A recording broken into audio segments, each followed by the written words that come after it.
Last time, we talked about a god who does not act, the one above.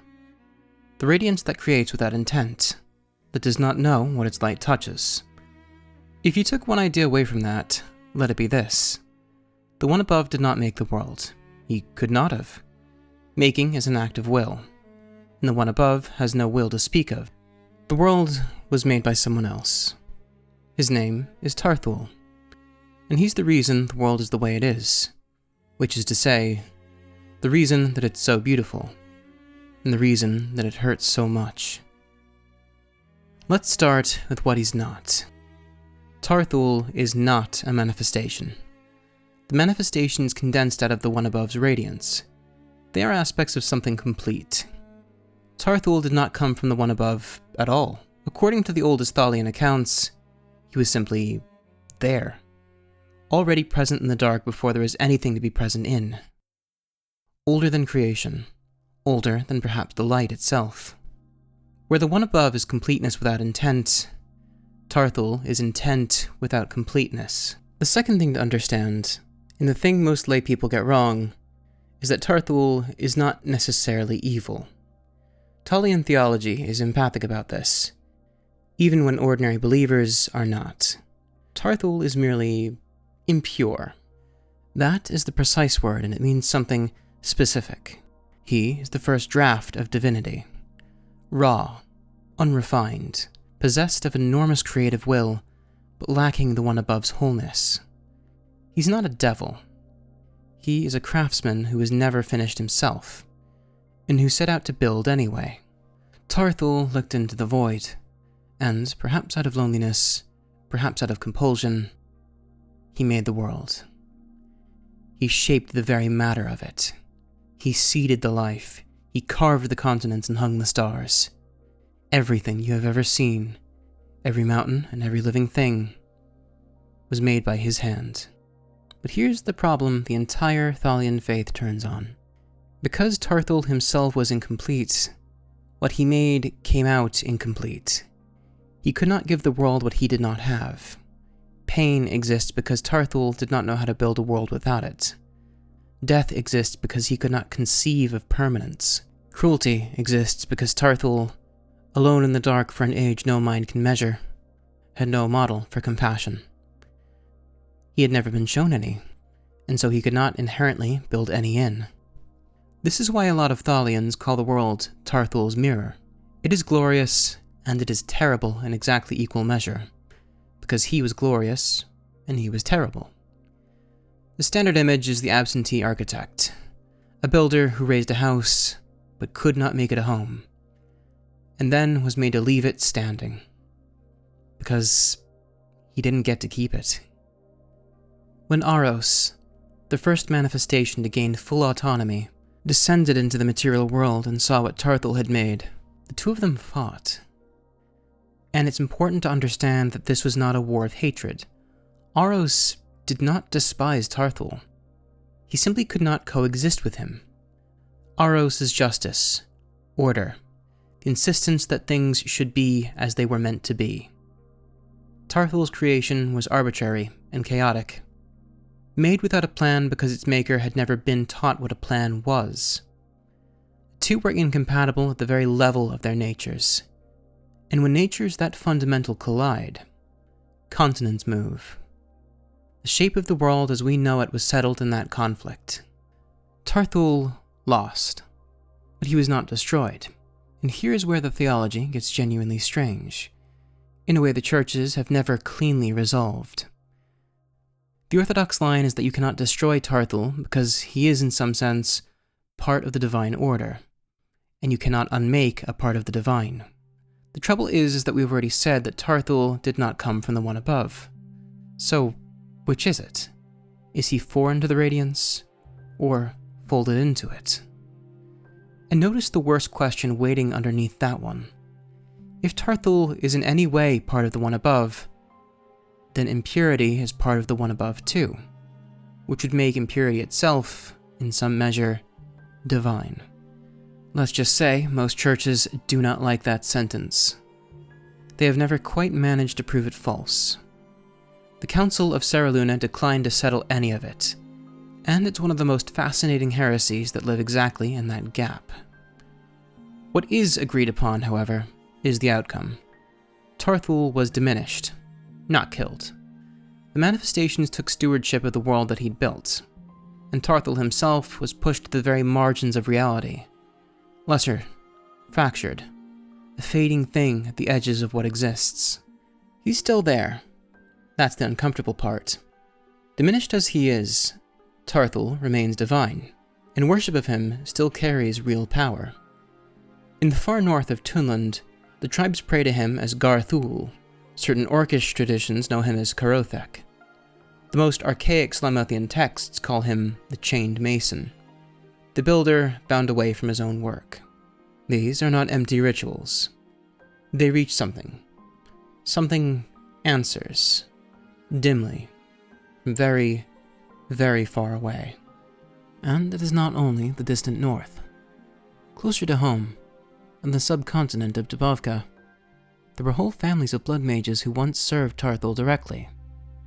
The chaos and the blood treated as a sacrament, the impurity of the maker passed down a lineage like an inheritance. One such line was the Miryanovs. They worshipped him for generations, until a matriarch of the family turned away from him entirely and brought her kin into the worship of Bautia, the manifestation those in Slimeth call Eliandra. The same blood that once answered to Tarthul's chaos now answers to a mother's mercy. It is one of the cleaner proofs that the faith has that the Maker can be left behind, that nothing about his touch is a sentence. Because what answers, when you reach for Tarthul, is more than anything pitiable. This is a note Thalian theology keeps returning to, and the one that unsettles people the most. Tarthul is not a monster straining at the bars. He's a maker who built the only home that has ever existed, and was cast out of it by beings who arrived after the work was done. Whatever else you decide about him, he's the reason that there is a there at all. There is one society the faith cannot stop arguing about in this connection: the ancient elves. To understand why, you first have to understand what the elves were. They were the highest expression of magical attunement the world had ever produced. And they did not treat the universe as a radiance to stand humbly beneath. They treated it as a mechanism, something to be opened up, understood, and then improved. They built with the patience of people who lived long enough to begin works their great-grandchildren would finish. And some of those works are still running today, thousands of years after the hands that made them turned to dust, because the elves never truly conceived of anything being finished. It was their glory, and it was their disease. And it is the exact thing they shared with whoever it was that made them. Because the records cannot agree on who that was, and both accounts are old and respectable. In the Erosian telling, the elves were a gift. A people seeded into the flawed world to perceive justice and hold the Demiurge's chaos in check from within, which makes their long fall into cruelty a tragedy of squandered purpose. In the Tarthulic telling, they were the Demiurge's own children, born carrying his exact disease. Vast creative will fused to an incapacity for compassion. The elves did not begin as worshippers of Tarthul. That is the comforting version. And it's completely wrong. The truth is worse. They began devout, honoring the manifestations under elder names that survive now only as half-legible syllables carved into their oldest ruins. They reasoned their way out of that faith slowly, across thousands of years, one locally sensible step at a time, on a single argument. You will recognize this argument, as it's the one we opened this episode with. The one above did not make the world. Tarthul did. So why kneel to the wrong one? To a people whose entire nature was the act of making, the flawed maker who actually built something beat the perfect source who would not answer. and the elves, who saw themselves in everything, saw themselves most clearly in him. There was a terrible symmetry in where that led. They had started with a god who would not answer, and ended by kneeling to one who, by then, could no longer answer at all. Tarthul was already diminished, already fading, and they worshipped the fading. In time, they recast the manifestations as his jailers, and painted Aros not as the bringer of order, but as the usurper who had torn the Maker out of his own seat. The Council of Saraluna would later spend its entire authority trying to bury that inversion, and it's not hard to understand why. And in the end, they became him. In their long arrogance, the elves did exactly what their Maker had done. They made wonders, and they committed horrors. With the same hands, often on the same day. If you want to know what a being like Tarthul looks like wearing mortal flesh, theologians say, look at the elves. The faithful do not mean it as a compliment. There is one more name worth raising here, and we raised it the last time. Lysarthur Morelian, the artist and occultist. Of everyone in this story, Morelian is the only person to have gone to the place that Tarthul's fall left behind, and come back to call it beautiful. To understand why that is a monstrous thing to say, you have to understand what that place is. It has a name. Vireth-Ka. When Aros tore Tarthul out of his seat, the removal did not close cleanly. It left a hole in all creation. A wound, the texts say, like a tooth pulled from a jaw. That wound never truly healed. It's called Vireth-Ka. It's not hell, and it's not the afterlife. It is best described as scar tissue. The scar tissue of a failed creation. When Tarthul built the material world, not everything he imagined survived the building. Ideas that were too strange, too broken, or too beautiful to hold together inside of ordered reality pulled at the edges and were left out. And when the Maker was ripped from the middle of it all, those edges collapsed inwards and hardened into something almost like a place, a near world, real enough to enter, never real enough to be finished. Time itself runs unevenly there. An hour in one corridor can cost you a decade outside of it, or none at all. Tarthul's presence lingers there, the same way a craftsman's fingerprints linger in drying clay. He's not present in any conscious sense. He's far too diminished for that, but his creative impulse still fires in the dark, throwing up new unfinished things that wander the landscape with no purpose at all. Some theologians believe his shattered mind is scattered across Vireth-Ka in fragments, a whisper in one ruin, a half-formed thought in the next, and over certain regions, a vast, settled loneliness that hangs in the air like weather. Its inhabitants are not demons exactly. They are abandoned concepts. Cities that breathe and rearrange their own streets the moment no one is watching. Beasts that evolved down roads that the material world never took. Angels left halfway unfinished through their making. And here's the strangest law of the place. A thing there does not stand for an idea or represent a feeling. It is the idea. It is the feeling, given shape by a Maker who never learned there was a difference. A river can be grief. A meadow can be someone's memory. Most of these things are dangerous, but none of them are truly malicious. A creature built without the concept of mercy will hurt you, not because it wants to, but because it can't conceive of an alternative. They owe nothing to anyone, not to Tarthul, who dreamed them and forgot them, and not to anything that moved in afterwards. One resident of Vireth-Ka is worth singling out, because everyone nearly gets it wrong. The Archons are not finished leftovers like the rest.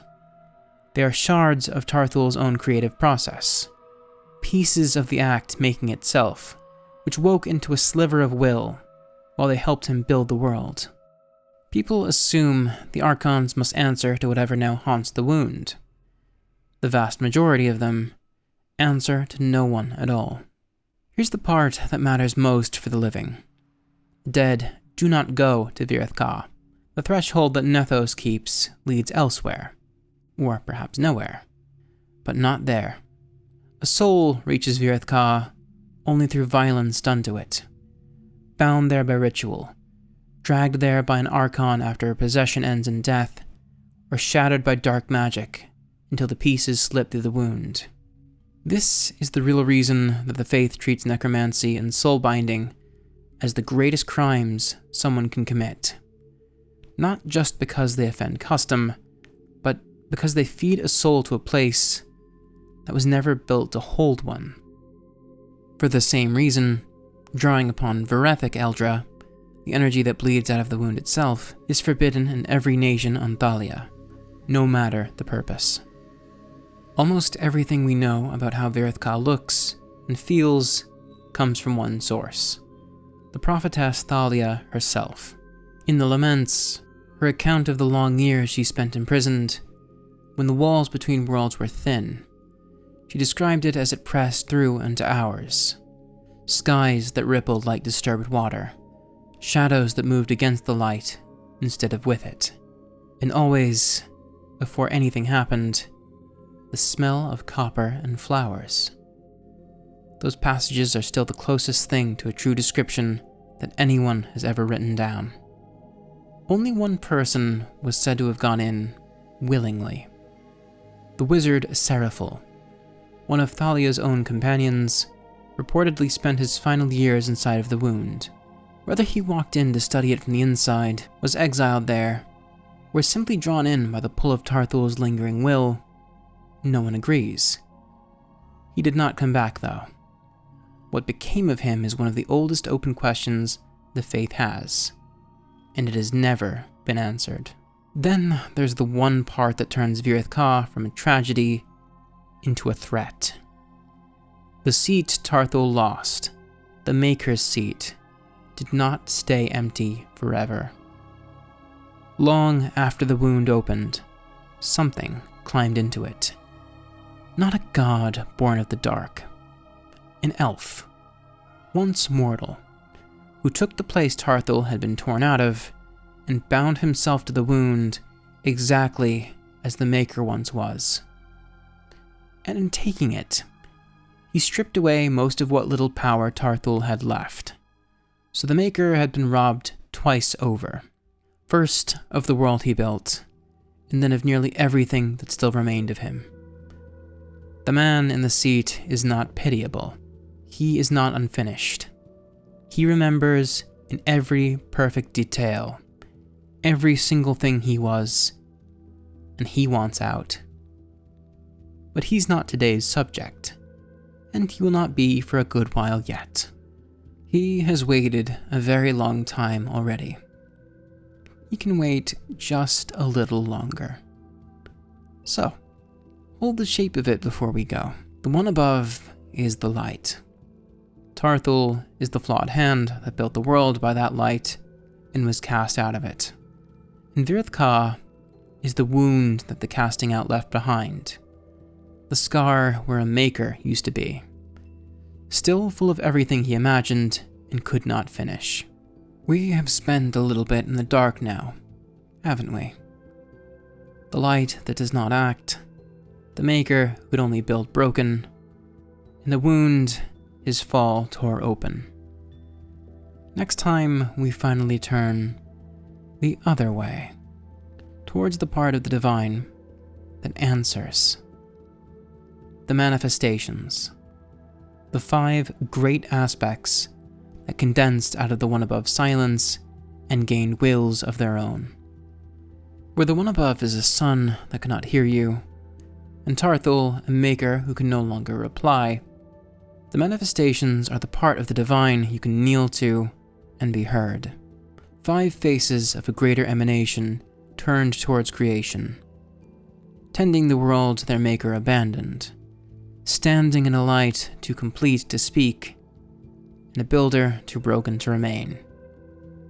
One for justice, one for mercy, one for death, and others besides.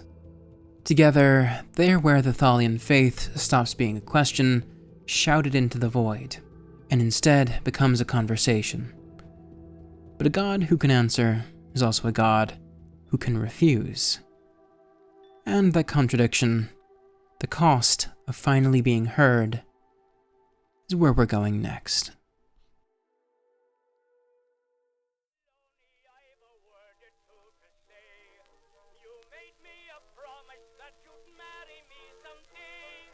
There's no time like springtime for a lover's honeymoon.